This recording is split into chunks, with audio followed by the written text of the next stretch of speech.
Unit 3, Market Institutions.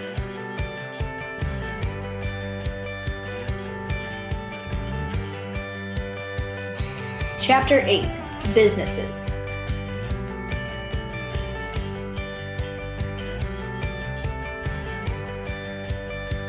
There are 4 types of creative changes used in the market economy.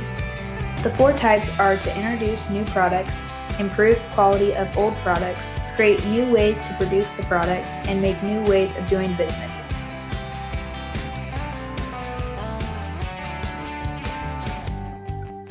Some entrepreneurs try coming up with new products to open new markets up that have not existed in the past. Entrepreneurs take existing products and update it. This helps products become popular again on the market. Some entrepreneurs combine resources more efficiently to reduce production. They try to use less costly materials, better technology, or combine resources in an economical way. When creating new ways of doing business, entrepreneurs have to step outside the already existing business models. There are 6 advantages of sole proprietorships. They are very easy to start, and they involve minimum red tape and legal expenses. Once established, a sole proprietorship faces few government regulations beyond maintaining tax records and complying with employment laws. Because most consist of only the self-employed sole proprietor with no hired employees, there are no employment laws to worry about.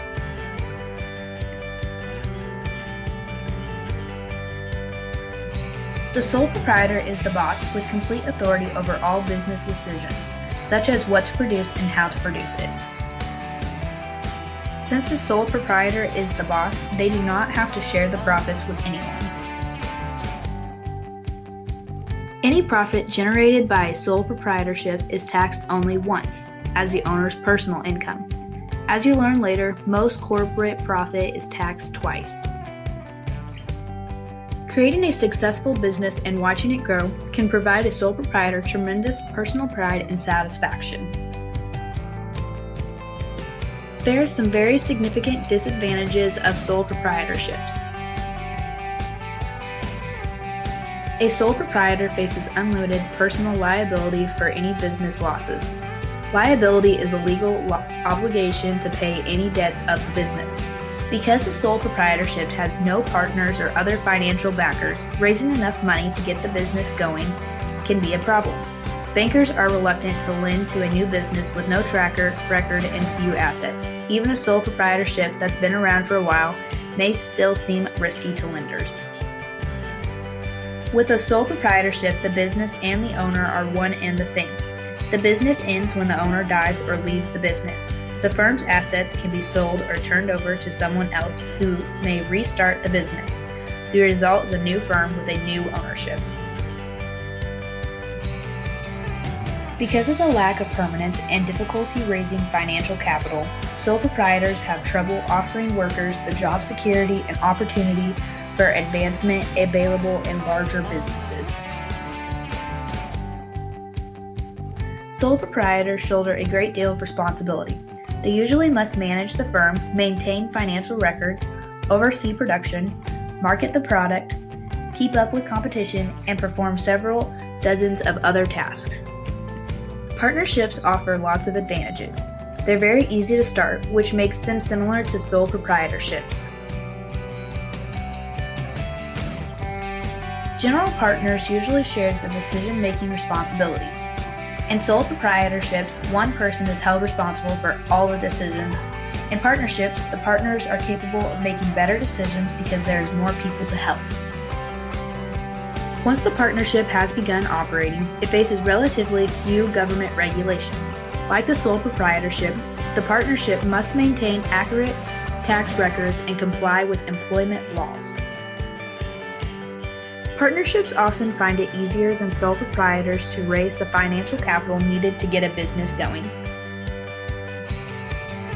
Compared to a sole proprietor, partnerships offer employees more opportunities for advancement. For example, a partnership can make a key employee such as a promising lawyer or accountant a partner. A partnership typically is better able to attract and retain talented workers than a sole proprietorship. Partners pay personal income taxes on their partnership income. The partnership itself does not have to pay a separate tax as does a corporation. There are 4 main disadvantages of partnerships. In a general partnership, each partner is personally responsible for paying business debts. If the business fails or is sued, the partner may have to draw from personal savings or sell personal assets such as a home to pay the debts. A partnership has no life of its own, independent of partners. The partnership ends when one partner dies or leaves the business. A new partnership can be formed to continue the business, but the transition can be very difficult.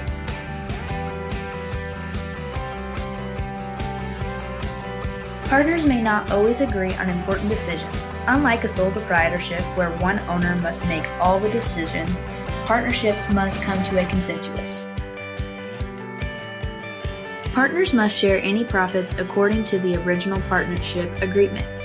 This may seem unfair to a partner who brings in the most of the profit. Unless the sharing agreement is revised, the most productive partner may look for a better deal elsewhere. This could end the partnership. Some major law partnerships have dissolved recently because of this. The 2 main types of corporations are private and publicly traded corporations. A private corporation issues stocks to just a few people, sometimes only family members. Such stockholders rarely sell their stock. Instead, they pass it on within the family. A publicly traded corporation has many shareholders, sometimes millions, who can buy and sell shares. Stocks are bought and sold in stock exchanges. Chapter 9: Labor Markets. The minimum wage law establishes a minimum amount of money that an employer can pay a worker for an hour of labor. One way to increase wages is for the union to somehow reduce the supply of labor. Another way to increase the wage of a union worker is to increase the demand of products. The 3 main reasons there is a decline in the membership are changes in the economy, competition from non-union firms, and strikes becoming less effective. The decline in union membership is due partly to changes in the industrial structure of the U.S. economy. Unions have long been more important to the goods-producing sector than the service-producing sector. Another factor in the decline of union membership is the growth in market competition, particularly from imports. Increased competition from non-union employers, both foreign and domestic. Union members are now more reluctant to strike because of the increased willingness of employers to hire replacements and the increased willingness of some workers, both union and non-union, to cross picket lines to work during a strike. Chapter 10: Financial Markets and Business Growth.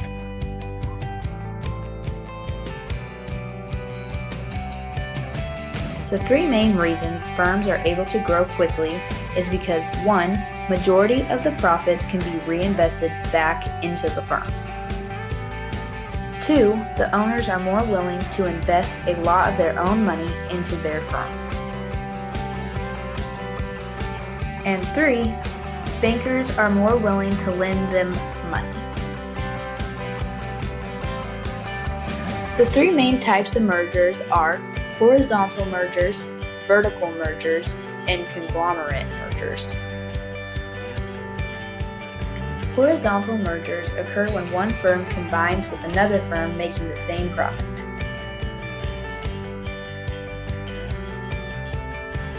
A vertical merger is a firm that combines with another firm in which it had purchased inputs or to which it had sold output. An example of a vertical merger would be one between a steel producer and an automaker.